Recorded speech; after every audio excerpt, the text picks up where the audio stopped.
Fala pessoal, no vídeo de hoje, como vocês puderam ver aí no tema, eu vou falar como é que eu faço a gravação dos meus vídeos, né? E qual é a minha estratégia para o longo prazo e o que eu estou fazendo agora. Eu tenho um pouco mais de 10 vídeos no canal. Esse que eu estou gravando agora, ele é o 13º vídeo, né? Mas o que eu já posso tirar algumas métricas e algumas observações minhas que eu consegui analisar nesse pouco período de tempo. Para a gente fazer alguma análise de vídeos ou de qualquer coisa que a gente vá fazer, a gente precisa ter muito volume para poder analisar o que a gente quer, né? Quais são os erros, o que é que melhorar, o que tem para melhorar. Mas nesses 10 vídeos, né, mais de 10 vídeos que eu já tenho no canal, eu já consegui identificar alguns padrões que dão certo para mim e outros que não. Então, no vídeo de hoje eu vou falar isso. Se você não é inscrito no canal, se inscreve, tá bom? Deixa o joinha, compartilha também esse vídeo e comenta também, né? O que vocês estão achando desses vídeos. Cara, irritação no meu olho. Enfim.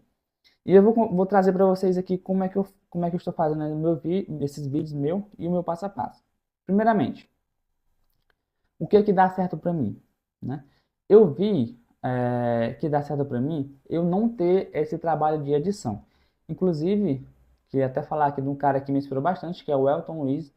Vocês podem caçar no YouTube, os vídeos dele são super empolgantes e também o cara tem muito talento e muito conteúdo também, né?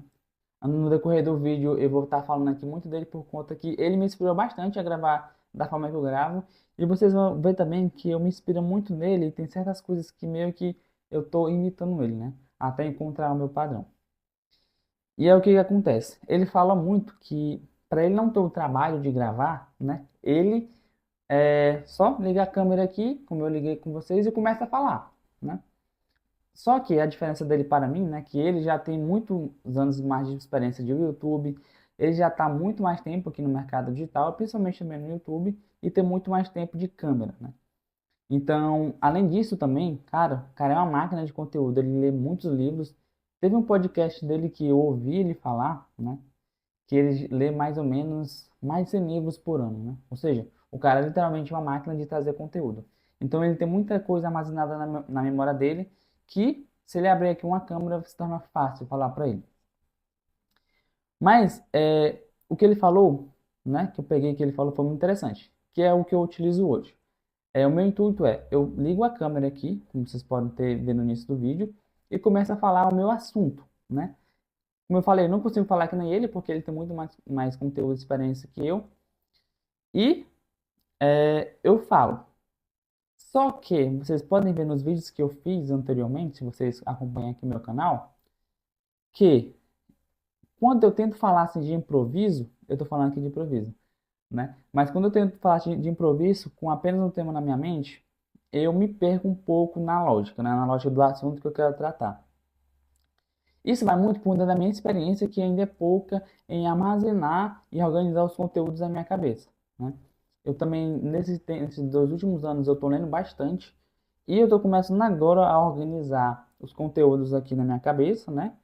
E trazendo eles quando for necessário. Então, você tem todo um raciocínio lógico quando você faz vídeos no Flow para poder trazer o conteúdo e que ele seja lógico e que a mensagem seja passada.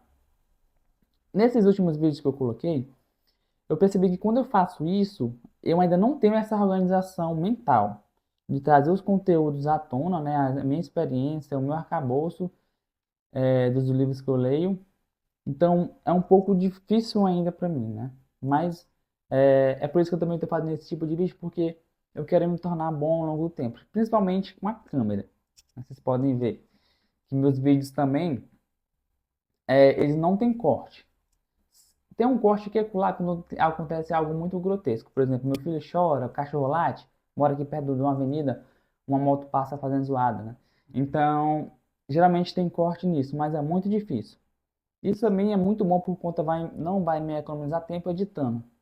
E também eu falo às vezes muitas palavras erradas ou, enfim, acontece várias coisas aqui no vídeo que eu não corto por conta que isso são detalhes, né, que ele fala no vídeo dele também e que eu, para mim, tá dando muito certo. Então, primeiro, começo a gravar já de início, não faço cortes, tá? Para poder economizar tempo.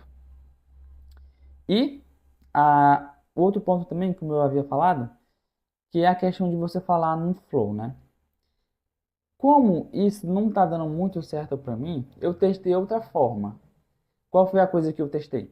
Eu testei produzir o conteúdo já, né? Fazer o conteúdo pré-pronto para poder gravar. Dá muito certo, eu consegui ter uma desenvoltura muito boa nos vídeos. Tem um vídeo que eu fiz isso, que eu acredito que foi o vídeo do...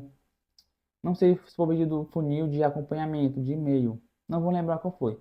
Eu sei que eu gostei muito desse vídeo por conta que eu consegui ter uma desenvoltura, um raciocínio lógico muito bom, porque eu tinha pré-feito antes, né? E outra coisa também que me ajuda bastante, por exemplo, é eu falar como se estivesse falando para vocês, só que eu não estou gravando. É meio que eu já colocar minhas ideias, soltar minhas ideias, o que eu quero tratar no vídeo. Então, por exemplo, eu trouxe aqui esse vídeo de como eu gravo, né? Antes de eu gravar esse vídeo, por exemplo, ontem, eu já comecei a falar aquilo que eu queria trazer nos vídeos. Comecei a falar mesmo, como se eu estivesse gravando, só que eu não gravei. Isso me ajuda bastante a trazer ideias, renovar minhas ideias do que eu quero falar e fazer meio que uma linha do tempo do que eu quero falar.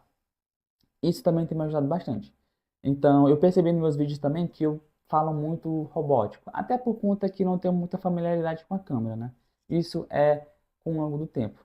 Então, minha estratégia a longo tempo é me tornar bom na minha comunicação, bom de câmera, para poder e também ficar bom em organizar os meus pensamentos de uma forma lógica, né? Que eu consiga trazer independente do momento, né?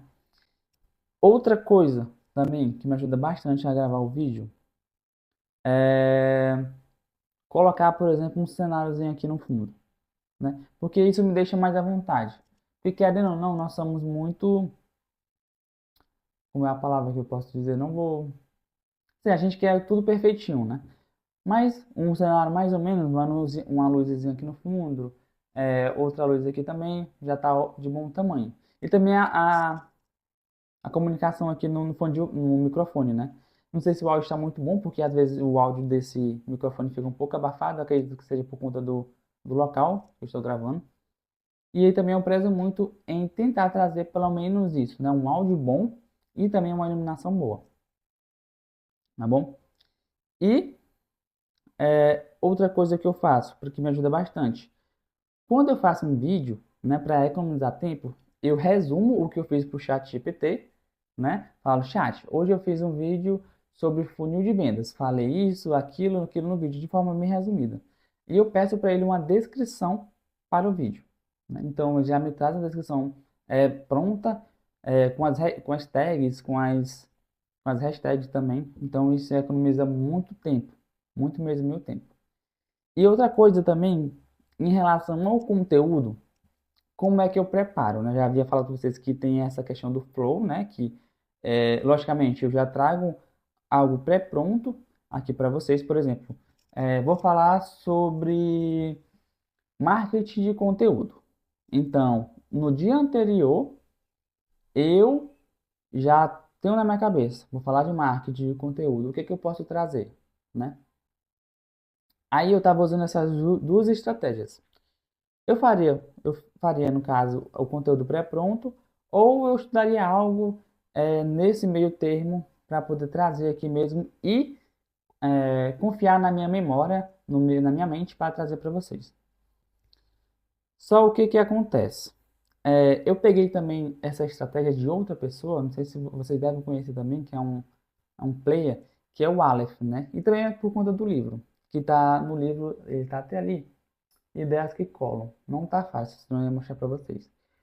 No livro Ideias que colam, no primeiro princípio, que ele vai falar de sete ou seis princípios, não me recordo agora, ele vai falar o princípio da simplicidade, né? Que a sua mensagem tem que ser clara para poder você comunicar bem a sua mensagem. Aí, lá nesse primeiro princípio, ele vai falar da intenção de comando. O que é essa intenção de comando? Ele dá o exemplo que um general, por exemplo, do exército, meu filho acordou. Ele é um general do exército, né, dá um comando que passa para os capitães passam para os sargentos, para os soldados fazerem a execução. Essa mensagem sendo simples e clara, qualquer controvérsia, qualquer como é que eu posso falar? Qualquer controvérsia mesmo, qualquer acontecimento que venha a ter, do escalão mais alto ao mais baixo, eles têm a consciência para poder improvisar, para poder que a missão seja cumprida, para cumprir a missão, independentemente de improvisos, né? Por que isso? Porque nós seres humanos, quando a gente está principalmente em questão de sobrevivência, naquele momento de correr ou lutar, né? Nós somos os reis do improviso. Então, se você coloca a mensagem clara lá no soldado, né, dando um exemplo aqui, vou fazer a analogia já para vocês. Se você coloca aquela intenção clara no soldado, do que você quer conquistar, por exemplo, nós vamos tomar a guarnição 5 do oponente, por exemplo. Então, pode acontecer coisas do planejamento que eles fazem que não pode dar certo. Só que como eles têm a intenção de comando, já sabem o que devem fazer, eles vão improvisar para que a missão seja cumprida. Por que eu falei isso? Porque basicamente também eu crio meus conteúdos assim. Eu coloco uma intenção de comando, primeiramente. Vou criar conteúdo sobre marketing de conteúdo. Amanhã, ou na próxima semana, ou daqui a 2 dias. Então eu já coloco essa mensagem clara aqui no meu cérebro e falo.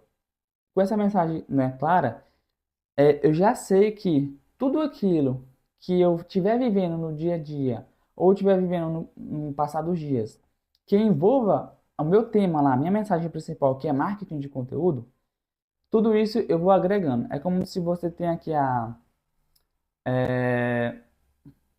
uma associação mais simples aqui para vocês. Enfim, é como se você tivesse um potinho mesmo, né? Um potinho. E por onde você passa, você fala, olha só, um exemplo, né? Olha só, essa flor combina muito aqui com o meu conteúdo, com o meu pote. Aí você vai enchendo. Você vai pegando situações do seu dia a dia, da sua convivência com os filhos, no seu trabalho, nos seus estudos. Então você vai colhendo essas migalhas para poder você produzir o seu vídeo. Isso também tem me ajudado bastante. É uma forma muito válida porque você não fica preso a uma rotina que pode se tornar mais laboriosa, né, para você executar. Então, se você faz isso, fica muito mais fácil. Porque se você colocar uma rotina engessada, você vai ficar muito preso nela e às vezes você não pode produzir o tanto que você produziu, né? Então, essa é uma forma válida também que eu faço já e que eu percebi que dá muito certo nos meus vídeos. Eu acho que eu já falei, mas eu vou repetir aqui também, que nos meus vídeos eu fico é, muito estático, né? Não tenho muito esse dinamismo. Então, eu tenho que também melhorar nessa parte. E nesses mais de 10 vídeos que eu fiz, eu vejo esses pontos que eu posso melhorar. E os pontos que deram certo e também que eu vou continuar. Essa questão da comunicação no vídeo é muito interessante, né? De você se expressar mais e você colocar energia. Eu vi algumas pessoas lançando e não sabia que realmente era uma coisa que demandava muito esforço. Por exemplo, eu tentar segurar aqui a presença do palco, né? Um exemplo. Tentar segurar a presença de palco aqui, cara, é uma energia muito forte que você tem que colocar para poder se comunicar da forma que você quer. Nos meus vídeos, eu vi que não tenho muito isso, né? E eu vou tentar colocar. Principalmente também para quando eu for gravar VSLs. Eu estou com um projeto aqui que vou começar a gravar VSLs. E a forma de abordagem do qual eu gravo aqui no YouTube vai mudar totalmente para um VSL. Porque na VSL eu já posso fazer alguns cortes, já posso colocar mais dinamismo no vídeo, né? Então pode ter mais um pouquinho de edição. Então depende muito da sua estratégia. Era isso que eu queria trazer no vídeo de hoje, tá bom? Se me falta algo eu posso falar nos vídeos anteriores também, mas basicamente é assim que eu gravo. Foram essas pequenas coisas que deram certo, foram essas pequenas coisas também que não deram muito certo, que eu já vou conseguir adaptar. Acredito também que ao longo do tempo, né, quando eu estiver lá no 100º vídeo, por exemplo, eu tenha melhorado bastante, porque o intuito de estar gravando aqui os vídeos no YouTube é realmente melhorar a minha comunicação, melhorar como é? Melhorar aqui a minha comunicação com a câmera também, né? Minha familiaridade aqui com a câmera. Então, se eu me tornar bem bom de câmera e me tornar também bom também na minha comunicação, acredito que eu vou ter resultados aí muito bons. Bom, Mais uma vez, se inscreve aqui no canal. Algumas pessoas já estão começando a assistir o meu vídeo, né? E se você está gostando, se inscreve, comenta também o que você está achando. E é isso. Valeu!